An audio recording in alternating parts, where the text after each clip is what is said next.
Oh. Appreciate it, man. Yeah, this is about all their family. They're just worried about him. Whoa. Officers respond to what's supposed to be a routine welfare check at the home of 44-year-old Nicholas Van Cleve. His roommate, Richard Laviettes, hasn't been seen or heard from in hours, and his family is growing increasingly worried. Dude, I think maybe if we could just come outside and talk for a minute here, I would appreciate that. Nicholas tells officers Richard is fine, but this welfare check is already heading somewhere it can't come back from. And the only reason it's a concern is because his roommate is currently mentally unstable and brought an unregistered firearm with him a few days ago. Despite those concerns, officers attempt to go inside. This is probably not a good idea. Well, they're just gonna go check his room. It's all good. No, don't. Yeah, don't go in there. Definitely not a good idea. Don't go up there. No. Right now, Richard's family still believes he might be alive. They are wrong. We found a bag in the bathtub upstairs with bloody, I'm not sure, something. Okay. Did you find your family member? Yeah. Okay, all right. Always heavy.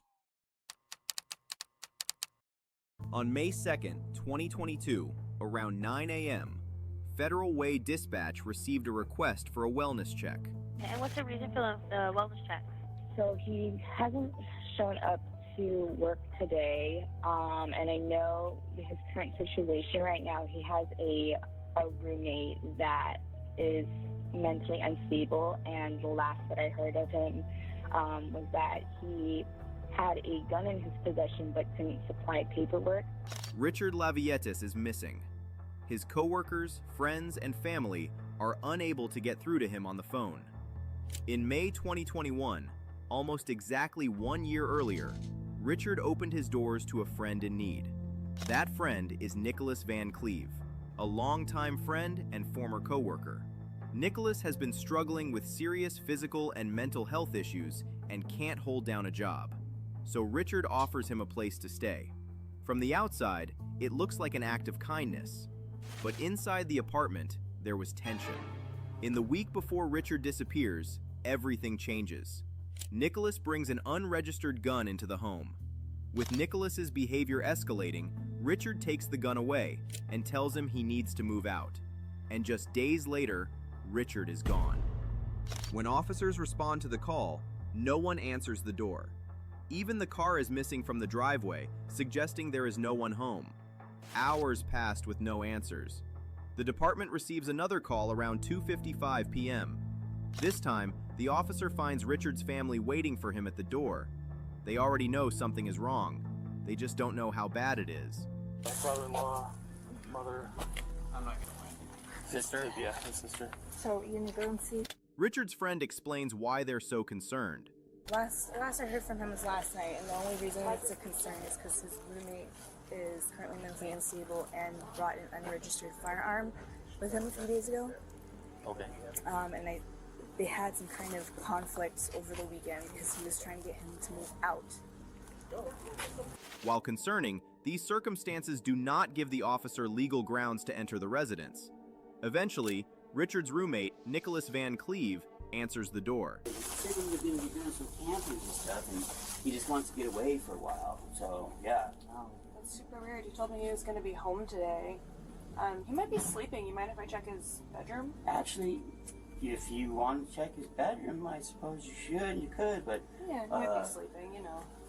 Yeah, so please, come on in. Great. I was really hoping to get some sleep just now, but that is not what's going on. So. Alright, we'll be out of here shortly. Oh. Appreciate it, man. Yeah, this is about all their family. They're just worried about him. Yeah. If you want to come out, I'll give you the details. Actually, that's probably okay. Nicholas appears extremely high-strung and nervous as Richard's sister tries to speak to him. He claims that Richard wanted to leave for a spontaneous camping trip, something his family says he would never do without telling them. At first, he agrees to let them inside. Then, he hesitates. This is probably not a good idea. Well, they're just gonna go check his room. It's all good. Yeah, that's what I was trying to I appreciate it, yeah. not do. I think maybe if we could just come outside and talk for a minute here, I would appreciate that. If we could just do that. First red flag right there. Boy said, let's go outside and talk. He already looks suspicious. Do you guys happen to have a smoke on you? Because I haven't had a cigarette. I can go check my car, but I appreciate that, yeah. There is a reason Van Cleve doesn't want anyone inside, and his urgency to keep them out isn't about privacy. So he just left like 2 nights ago, and I'm not sure even where he is. So, did you say he had a cigarette though? Van Cleve is still fixated on his cigarette, strangely disconnected from the developing situation. I might have a cigarette, but I gotta go check my car. Okay, please you go check your car. Well, you can come with me, because they're gonna go inside and look for their brother, their family member. They have a key to get in, so... Yeah. Yep. That's probably not the best idea. He is simply barring everyone from entering the house. But Richard's mother manages to pull his attention away, just long enough. Yeah. Oh, Yep. yes. Actually, the cat does need her medication and stuff. Are you familiar with her medication? A lot of these people be having mental illnesses, bro. You can tell by the way he talk and how he look. Like, Just leave with them. Okay, yeah, let's go ahead and do that real quick. Come on in. Once they step inside, Richard's sister notices something that immediately feels wrong. Huh? This car's good. Okay. Richard's car is in the garage, meaning he never left. At the same time, Nicholas suddenly stops cooperating. No, don't. Hey, sir, what's your name? Nicholas Van Cleve. Yeah, don't go in there. Definitely not a good idea. Don't go where? Nowhere. Can we go ahead and... Oh, yes, that's wow. Yeah, that's crazy. Nicholas positions himself at the staircase, physically blocking the family from going upstairs. Even Richard's mother can't redirect him this time. Hey, can... She's up... No, go up there. No. They're gonna go check on their family member. Oh, yeah. So So here, let's go get you, see if we can find you a cigarette. yeah, let's go get a smoke, but, The officer convinces him to step outside for a yeah, bro got mental issues. smoke, a move meant to keep him calm. Something is clearly wrong. Nicholas is pacing, agitated, and struggling to stay composed. He keeps talking to himself, insisting he doesn't deserve to smoke. Whatever happened inside that house, Nicholas clearly knows more than he's admitting. I don't deserve a smoke. No, I didn't say that. I just don't have one. No, I completely understand. I really don't think it's a good idea for, what am I talking about? They're gonna do whatever they want because they're family, and so, yeah, that's... Oh, Officer, shit. we need you in here, please. Why don't you come out here and tell me? Why do you... Wait, I didn't tell you. I'm not saying nothing. No, I'm talking to her. No, but it's not... Upstairs, the family finds something no one was prepared to see. We found a bag in the bathtub upstairs with bloody, I'm not sure, something. Okay. Did you find your family member? Okay, all right. Okay, so... You say nothing, you go this way. Inside the master bathroom, they spot 2 large trash bags. But that wasn't the problem. The terrifying detail was the blood pooling around both bags. Everyone already understood what those bags likely contained. Nicholas keeps muttering, while Richard's mother, still in shock, stumbles out of the house. 216. No, you go. I'm gonna need a second. Probably supervisor here. Go back. No.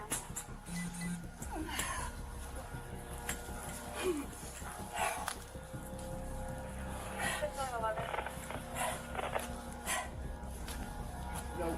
Yeah, go sit down. Go sit down. Damn. Officers can't rush in. Without a warrant, they risk jeopardizing the entire case. But letting Nicholas walk back inside isn't an option either. So they keep him talking. Nicholas insists Richard went camping, says he left without much warning. It sounds rehearsed. Then Nicholas says something that stops the officer cold. They're telling me that they found a couple of garbage bags that are really heavy that have blood on them. Yeah, I don't even know what that's about. I haven't seen them. Another question. You don't have a firearm or anything in the house, do you? I do. You do? Where is it? In my room, but it's not loaded or anything. Yeah.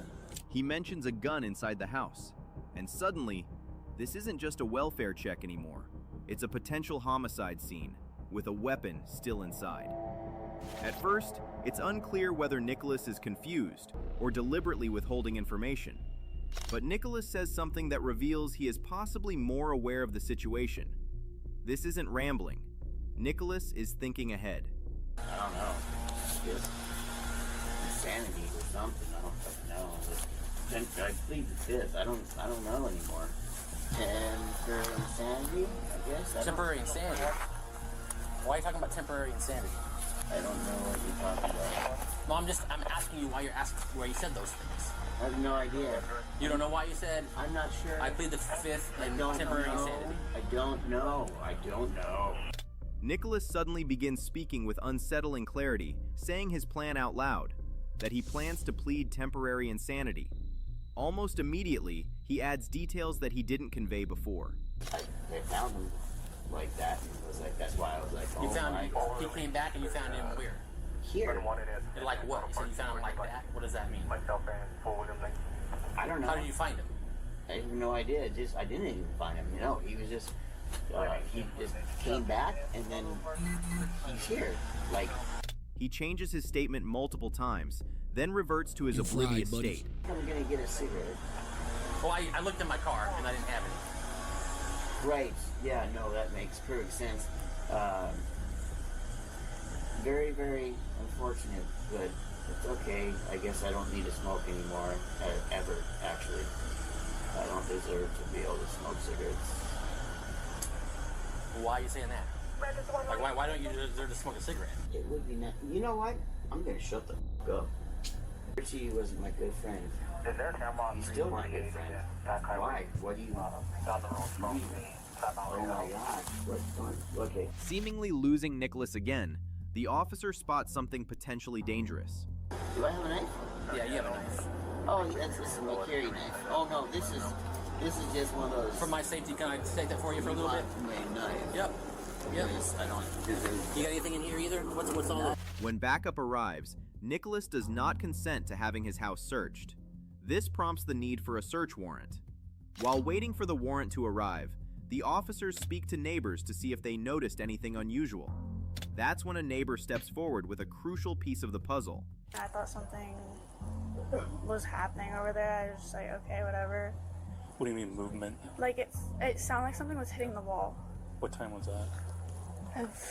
I want to say it was like probably midnight or like, yeah. It was like 11:30 midnight. Okay. Up bed, like hitting the wall. Okay. Like, I don't really know. Like something forced, pushed, or No, something like it was just like somebody that was like moving on their bed. That's just kind of what it sounded like. Okay. All right. Okay. You guys didn't hear any yelling or arguing, nothing like that last night that you remember? I was also like about like an hour ago. I was in the bathroom grabbing something, and I heard the shower on next door, and I heard a lot of talking. This places Richard exactly where the blood-soaked bags had been found. With small moments of clarity, Nicholas still seems confused about what is happening around him. I don't get it. Okay, well, I can stop talking. We can sit here and look at each other awkwardly. Yeah, that's fine. Okay. Yeah, you guys were just talking to me for some reason. I have no idea why there's someone talking to me. But yeah, no, I'm not here to talk to you guys. I don't understand why there's so much talking going on. Wait a minute. You guys are police officers.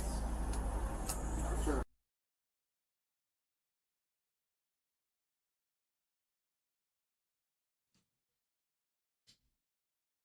Bro says, wait a minute. You guys are police officers. Bro, what?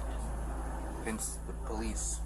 I should go take a pee in my bathroom real quick. You guys mind if I... No, you can't go back inside. But I'd like to go just pee. Well, you're not doing it inside. You actually make me nervous a little bit. I don't know why. So I can pee out there. I'm not gonna stop you. That's fine. Yeah, that's how people pee outside. Yeah, because that's what I have to do is pee outside. But you're saying hold it, or I don't know. I'm gonna try to just pee real quick. Yeah, I can hold it. No, you good. Yep, I can hold it. Yep, no, you good.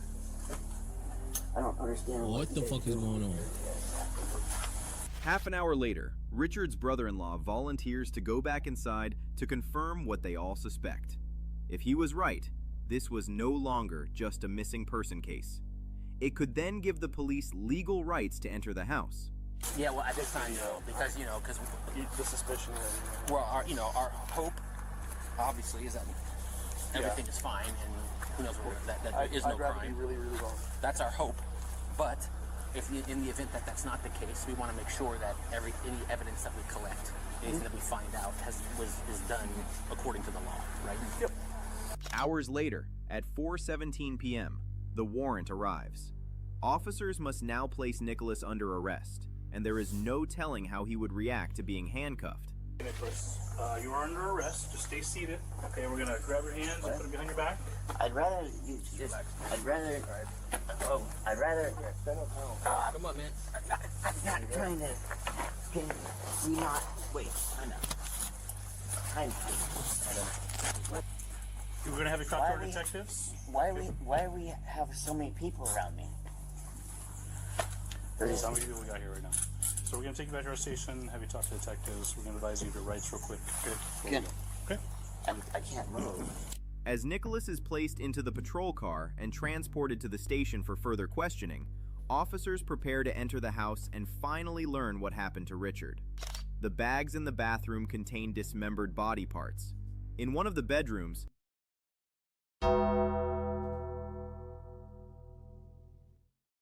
investigators are confronted with a chilling cache of weapons and personal items: a 9mm pistol, a large kitchen knife, and a machete. Almost everything in the room bears signs of blood. In Richard's own bedroom, they come across more disturbing evidence: a hatchet drenched in blood hidden beneath a pillow. Downstairs, the evidence becomes more chaotic. Bullet fragments and fresh blood are scattered across the living room. Dark drag marks trail along the floor and lead straight to a utility closet in the hallway. Inside, detectives uncover more hidden body parts, additional bloodstains, and spent shell casings. Even then, investigators still need to confirm the remains belong to Richard. It looked like something happened because the furniture was apparently all messed up. And they're telling us that they saw some blood on the floor of the living room. So it begs the question, right? Did you get hurt? No. Did somebody hurt you? Is that your blood house? I don't know what you mean. I just, like I said, I just went home and left. So I don't know. So we saw the scratches on your leg. Happened a week ago. How about other injuries on your body? No, I'm fine. I'm fine. There's no scratches or nothing. Oh, I see there's a scratch right there. What are you talking about? Yeah, can you stand up? Stand up. Who's this thing? I look like I'm a bad We're guy. gonna go out that way. You need to stop. I'm not a bad guy. I'm not the good guy. How am I supposed to sit down? There is no excuse to put me in a cop car like so many times during the course of one day. Please take those off. We'll take them off when we get in there. No. You're not listening. They're ready. No. They're gonna take them off once we get through the doors. Back at the station, the officers begin the grim task of trying to piece together what happened to Richard. Nicholas never explains what happened. The autopsy does. Richard was shot 5 times, style. After his demise, he was dismembered and hastily shoved into bags. All evidence and witness statements point to only one possible suspect: Nicholas Van Cleve.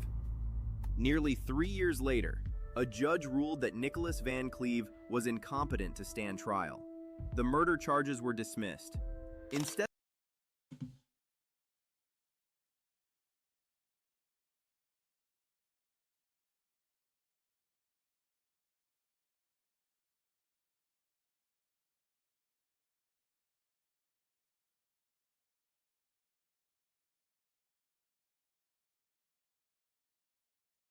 What? instead of a criminal conviction, Nicholas was placed under civil commitment, ordered into long-term psychiatric treatment rather than prison. Richard Lavietis never received a verdict, and the man responsible for his death was never held criminally accountable. Cases like this force uncomfortable questions about justice, responsibility, and where the system draws the line between illness and accountability. Do you believe the system handled this case the right way? What? Let me know in the comments. What?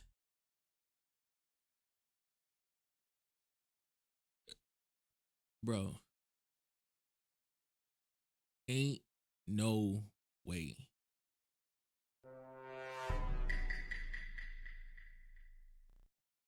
I'm through. I'm through. I'm through. Cause ain't no way. Ain't no way, bro.